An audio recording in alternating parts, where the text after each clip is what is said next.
Welcome, today I'm showing you how to switch on or off screen touches into a screen recorder in your LENOVO TAB M10 Plus. First of all, open your top navigation bar and find here screen record button. If you don't have this button here, tap to pencil. Then scroll down, find this button in this block and then press and hold like this and drag to top to add. And now for your save to your editing, tap done. Now here we got our screen record button, so press and hold it and we open our screen record settings.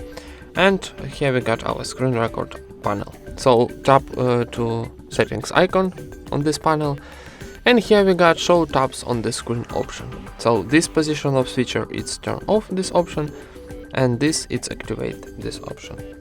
And that's it. Thank you for watching, leave thumbs up and subscribe to our channel.